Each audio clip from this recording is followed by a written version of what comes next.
Hey guys! Hello! It's the SG Flixters. And today we're doing... What's that? I think I have a parasite in me. What was that? We just came back from watching Venom, Let There Be Carnage. I'd like to thank all our friends and families for subscribing. Thank you! Thank you. Justin's been possessed by a Venom symbiote. Yeah, we just came back from watching Venom, Let There Be Carnage in theatres. Okay, so for the format for our movie review, for the first half we will do a spoiler-free review of the movie, and then the second half we'll do a spoiler-filled review. So if you have watched the movie, you can stay out to the end to the spoiler section. But if you haven't watched the movie, you can watch our video until we start the spoiler and then go watch the movie and then come back and then see the spoiler review of it. And we will give a warning. Yeah, we'll put up a warning somewhere to show that it started the spoiler review, and then it will be all the way until the review ends. Felt like a nice continuation from the first movie, like where it ended started off again. Yeah, considering we watched the first movie in the afternoon and then continued with the second movie in the evening. Yeah. It was to me it was a nice continuation. I really enjoyed the first one as well. The story was good. Like, I felt that the story flowed very well from scene to scene. It flowed really nice. It was not choppy. I thought it was a simple story. Yeah. It was not like very complex with a lot of character development.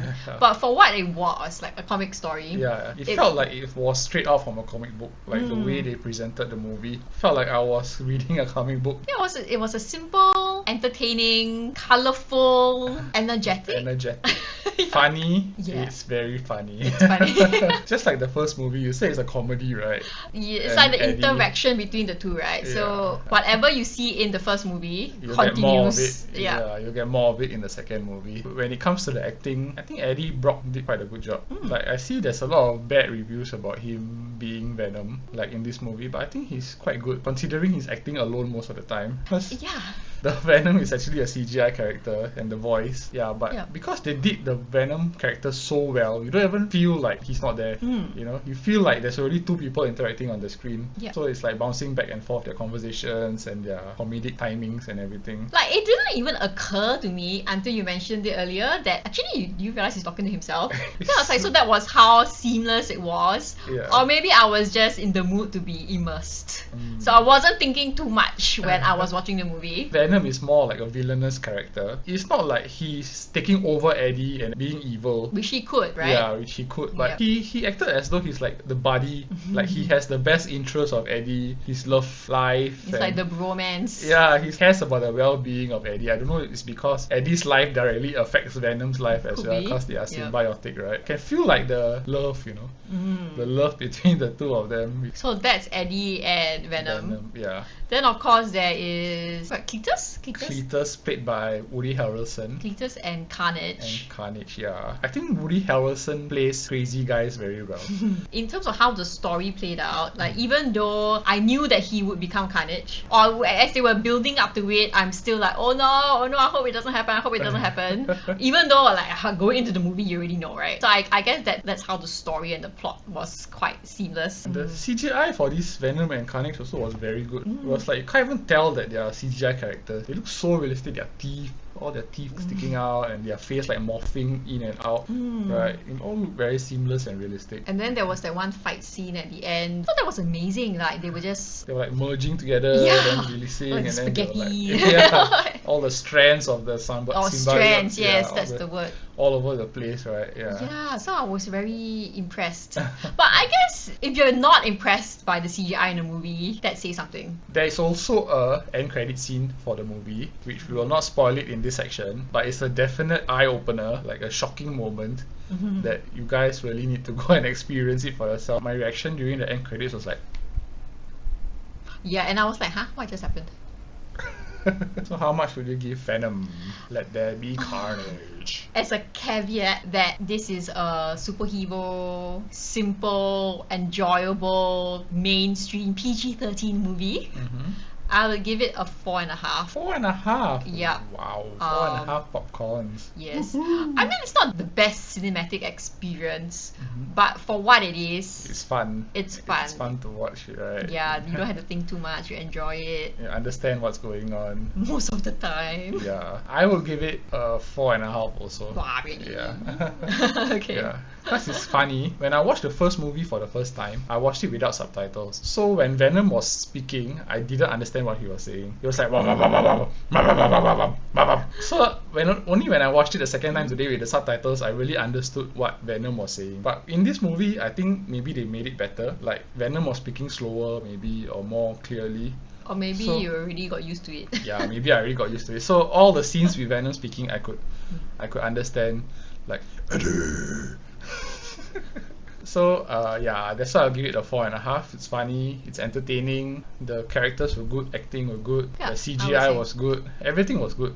Okay guys, so now we will go to our spoiler review. So if you haven't watched the movie yet, go watch it and come back and watch us spoil it. I think the first thing we need to mention in the spoiler review is the post-credit scene. Because the first and second movies, they don't even talk about Spider-Man at all, you know. They don't even mention that Spider-Man is even around or doing anything. And they're not going to link to these movies in any way. And then in this post-credit scene, they show Spider-Man on TV. They show Spider-Man and then he's like licking the TV, licking Spider-Man's face. Yeah, like, what's up with that? Right. Yeah, and then I think it happened when Doctor Strange did his magic that was in the trailer for No Way Home. When he changed like the reality so that people won't remember who is Peter Parker, Spider-Man. But then it also affected Venom's world also. Because wherever Venom was, his world also changed. So they showed J.J. Jameson on TV talking about Spider-Man's identity. Then they showed Spider-Man's face, Tom Holland's Spider-Man. And then Venom was like licking the TV.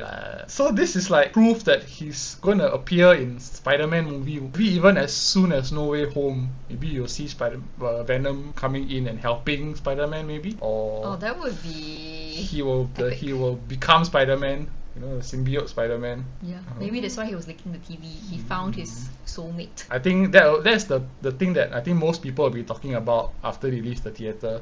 Like seeing Spider-Man linked finally to this Sony series of Venom movies. Now that we got the juicy part out of the way, we can spoil the rest of the movie. So there was this love story going on between Cletus and this girl. What's the name? Frances. Frances. Yeah. They were in this mental asylum together, right? Or this Juvenile home kind of thing, yeah. So this female character had powers, like she could scream very loud. They called her Shriek, right? Yeah. That was her name, Shriek. The villain actually had a love story as well. Yeah. I think one thing that made me like sit up a bit at the beginning was that, oh, so there are all these other people with superpowers that are locked up somewhere. Yeah. You know, which was unexpected. Because I always thought, like, so watching the first Venom movie, you think that, oh, there are no aliens, there are no superhumans. Yeah. But then in the beginning of the second movie, they introduce you that, oh, there's actually a whole like prison-like place. So I thought that was an eye-opener. That was the first thing that made me sit up during the movie. And these people with powers seem more like mutants rather than the Avengers kind of characters. You know, they're like the X-Men kind. A bit, you know, yeah. X-Men had like people with different powers, can shout and all that, right? It Yeah. seemed more like that kind Yeah, of but mutant. we were only introduced to Shriek, so we don't know what powers the other Characters characters have. Yeah. Maybe we'll find out. But it was interesting to have the villain having a love story as well, and then it all culminated at the wedding, the villain's wedding to this Shriek character. Yeah. Yeah, so it You was, thought that was a bit unnecessary, right? yeah, I thought that the villain didn't need this love story. It did push the plot forward, like it showed in the end because Carnage wanted to hurt this woman Shriek, but then Woody Harrelson's character Cletus didn't want to because he was in love with her. So there was this divide, and then they showed this divide as a way of not being symbiotic with each other, which Venom and Eddie was. Yeah. So that's why they were able to overcome Carnage.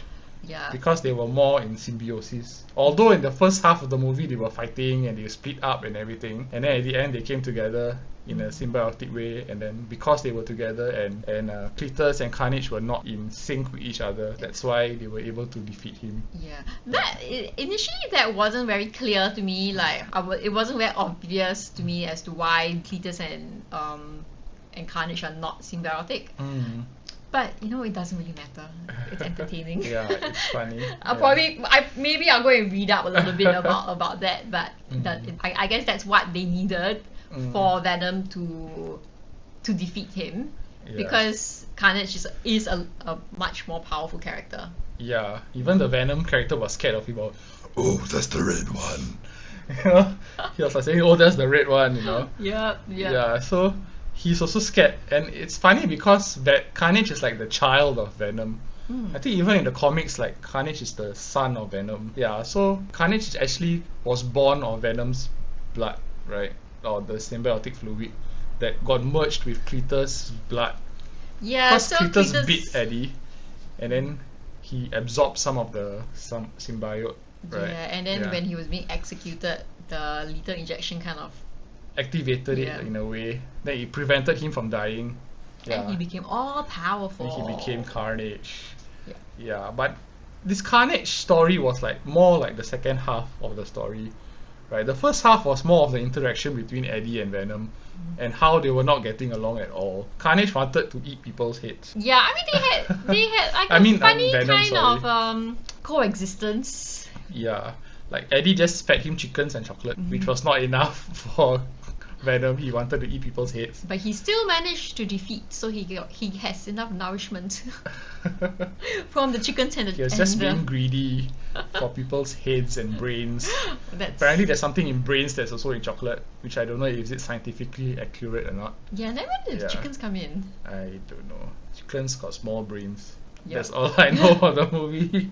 Because Venom mentioned that chickens have small brains. Yep. Yeah, so they actually split up for a bit of the movie, and then they have this big fight. Venom they trashes the house, trashes the TV, trashes the motorbike, and they parted ways. Goes and party. He's on his own. He goes to this party and then he just appears in his own Venom symbiote look, right? But then everybody thought he's in costume because it's like some costume party. Oh, it's a Halloween party. Yeah, so everybody thought he was like, "Wow, your costume's amazing, man." So that was like the first part of the movie. It was the interactions between Eddie and Venom. Then the second part, when Carnage actually became a threat, then they had to come together again with the help of Anne, who is Eddie's ex-girlfriend. Ex-fiance, who's now going to be married to Dan. Yeah, all the characters from the first movie are all back. All three. All three, yeah. So it was funny seeing all their reactions together. Like Dan also helped out in the end, right? He actually went to the church to help out. And then Venom at the end was like, oh, he was like, I like him. He's alright. No, but he wasn't necessary or something, right? He said something. He was like, more of a hindrance and a help. That was funny. Yeah, that was funny. So, but he did help lah. He did a lot of things. Yeah, he did. He definitely did. He like put the blowtorch, right? And then he was like burning the Carnage character. Definitely slowed Carnage down a bit. Yeah. Then Anne also helped out. Like she became Venom, same like the first movie. She also became Venom. Oh yeah, but that was somewhere in the middle. Yeah. But that was also something that bugged me. Like why when Venom inhabited her, Venom looked like a female character. Only, right? Yeah, but then when he inhabited other female characters, he still looked like the male Venom. Yeah, so that didn't really make sense to me, but it's just another... Don't think too much, right? Yeah. When it came to the ending, the Carnage character came out from Cletus. The Shriek character, she was gonna die. She was like falling off the cathedral, and then she gave one final shriek at the end, which actually separated the symbiote from the host. Yep. So Cletus and Carnage were separated, and then they fell all the way down on the ground. Yeah, and then as the Carnage symbiote was crawling towards Cletus, Venom picked him up and ate him back. Yeah, that was so funny. I thought that was like, what? He can eat him up? It's like absorbed him back into his body. Because it came from him, so he just went back into him. Yeah, that was... Yeah.